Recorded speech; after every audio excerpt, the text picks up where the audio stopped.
Oh, hello. Welcome back. My name is Alyssa. And if you're new here, we talk about all things sustainable living, conscious consumption, thrifting, community. So if that sounds like something you'd be interested in, I hope you stick around and subscribe because I would love to have you here. So today I am combing through some of TikTok's most viral products I've seen on my For You page right now and de-influencing you because a lot of times these things are not necessary and are not only doing harm to your personal finances, but also the planet. A quick disclaimer before we get started. The videos that I am going to show, I am using them so that you can see the product I am talking about. This video is not about the people creating this videos, nor should you be sending any hate their direction. And if you already have bought any of these products in the past, that's okay. This is for people who are looking to better their shopping habits and slow down their consumption. Take what resonates, leave what doesn't. So let's open up TikTok and get started. Oh my gosh, the beaded Marshall little shoulder bags. I believe this is a trend that first started through Anthropology maybe, and other stores like Marshall started to carry similar products. I absolutely hate to admit it, but I think these are so adorable. However, I will not be buying one. I already have a shoulder bag that I got from a flea market a few years ago, and I still adore it to this day. It's a simple, sleek, black shoulder bag, and honestly, I'm good to go. So moral of the story, I am not saying these aren't cute, but I am saying just because you find something cute doesn't mean you have to own it or even desire to own it. You can completely acknowledge this and simply move on. I've heard somebody say that they like to view items like this like they're in a museum gallery. They can simply see them in the store and walk past them as if they're just looking at something beautiful. Now, there is a lot of trends that I'm spotting in this video filmed at World Market. They have been a heavy hitter on somebody capitalizing on the trends of things that look like food and things that are very summery. I've just been seeing a lot more viral videos filmed there recently, but the thing I wanted to acknowledge in this video specifically is all of the sardines. I don't know if you remember last year, but it was kind of coined as Tomato Girl Summer, and although I see the trend trickling back in a little bit this year, I think the heavy hitter for 2025 is sardines. Again, I think this is so cute. However, I'm not going to buy t-shirts with sardines on them, or serving platters with sardines, or home decor that has sardines on them, because I simply cannot convince to myself that that is true to my personal style, considering I've never had the desire to put sardines on any piece of decor before now, and that in a year from now or 2 years from now, it will be like something I will be taking off my walls. I saw some discourse that the sardines trend is almost like the 2010s like mustache trend, which I in middle school hardcore fell victim to, because I remember going to home decor stores for teens and young people, and there was just like posters of like rainbow mustaches and mustache prints. The sardines may be the new mustache. The Home Goods stools. Home Goods creates these stools that look like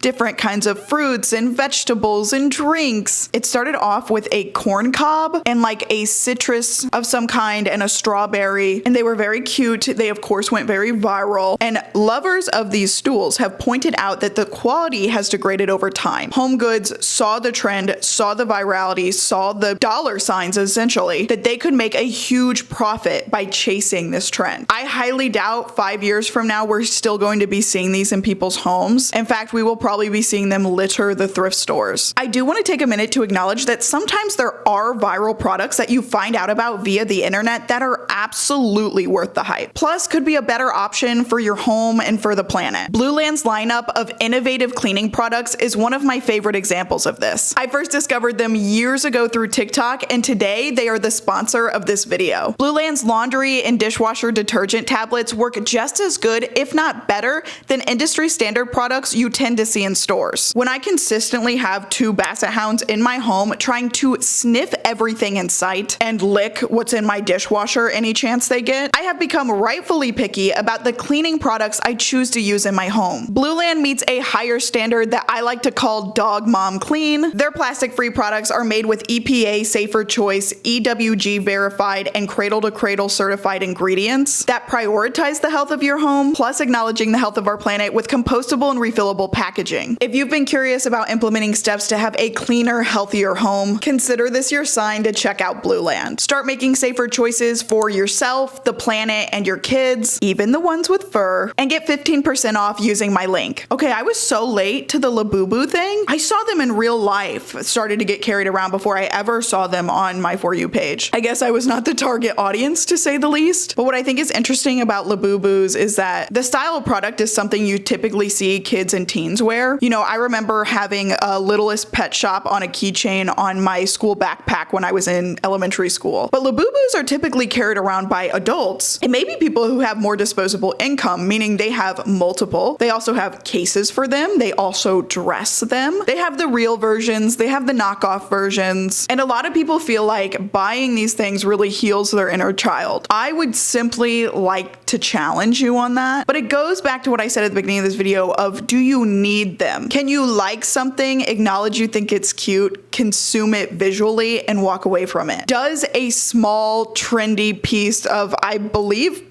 likely mostly polyester, that will end up in the landfills eventually, you think actually represents your personal style, your personal interests? Do you think that buying a Labubu will actually heal your inner child? Or could going and playing outside, spending time with friends, or using that money to reinvest in your current self or your future be a better use of those funds? I'm including this video, although it is not a specific object, it is a specific idea, which is doing hauls before you go on vacation, which I used to do this all the time, especially in high school, early college. I just thought I needed the perfect outfit to get the perfect photo to show everybody that I was traveling, and I would buy things for these trips, typically things I would not wear in my normal day-to-day life. Like, they were strictly vacation outfits, vacation swimsuits. Now, I almost never buy anything new for vacations. Actually, I can't remember a recent time where I even had to do that at all. There were times where I was tempted because I was going for work occasions and I thought maybe I needed to find some professional wear. But actually, every single time I have been able to make something in my closet work or borrow from my sister or another family member. I challenge you to do this too. I challenge you to borrow from friends, borrow from family, go to or host a clothing swap if you want something new. For the love of all is good, just at least try to thrift the items first, because doing large Amazon and Shein hauls just to go on vacation actually takes some of the relaxation portion out of the vacation. With all of the shopping, the planning, you're also wearing what I call like unreliable outfits that you're not sure if you're going to feel good in. A great example of this, okay, when I was in high school and I had just graduated, me and my sister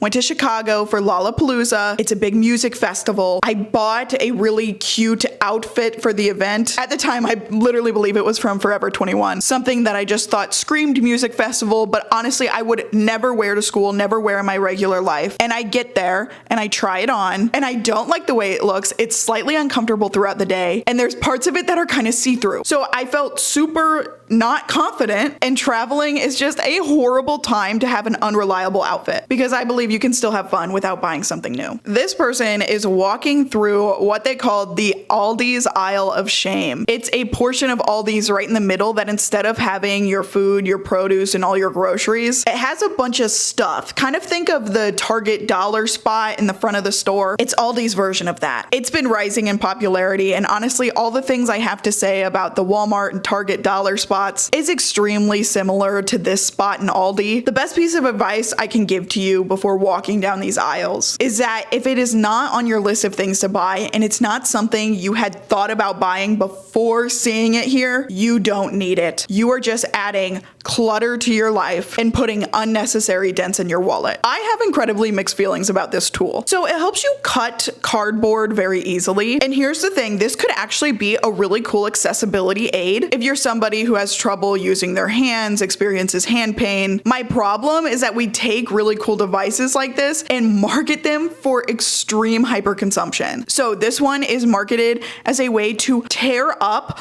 all of your shipping boxes because they're assuming you just get so many Amazon orders or whatever that you need this tool to then break down the boxes, and it's just something else to buy, something else to consume, and another gadget that you already already had something that did the same job. So yes, this item can be really cool for some people, but if you are not that person and you do not need this tool to make your life better, do not buy this. I have been trying to grow out my hair this past year and a half, and because of that, I am kind of on hair talk. I will be honest, I don't use any of the advice I see, but I do enjoy watching hair content for some reason, and I came across the Mason Pearson brush. And the idea is that the brush is able to distribute the oils from the top of your scalp all through the ends of your hair. And listen, this brand does preach about craftsmanship and quality, which is great, but to what extent are you just hyper consuming things? Because if you already have a brush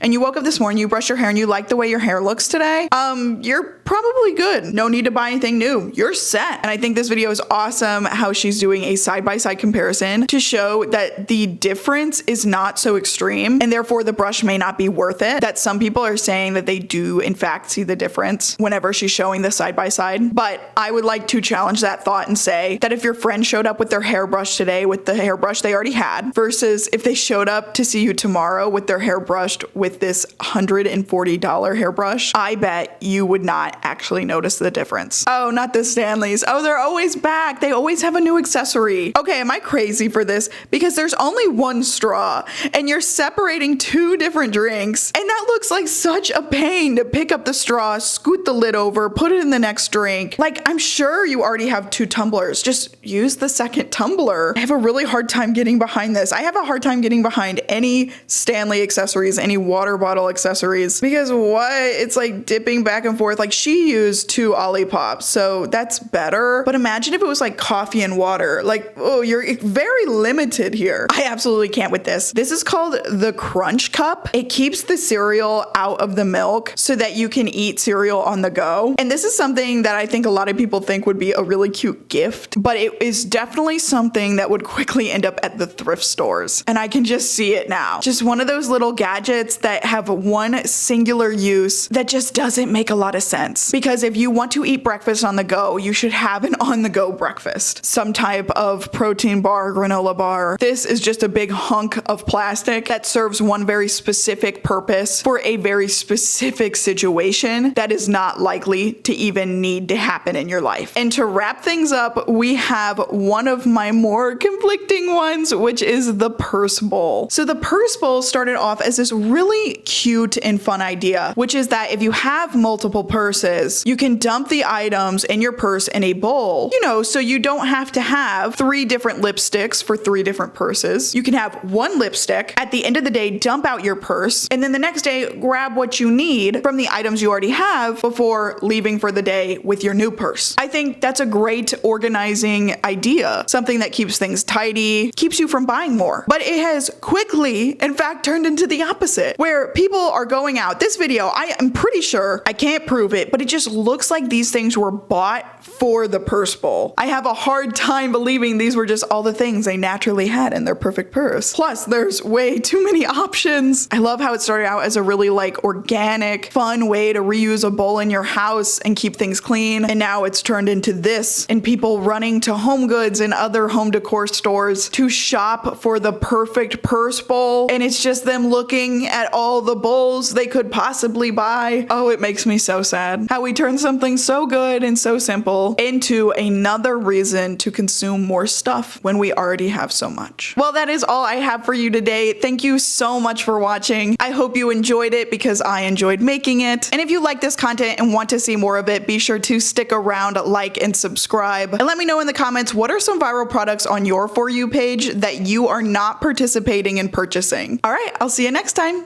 Love you. Bye.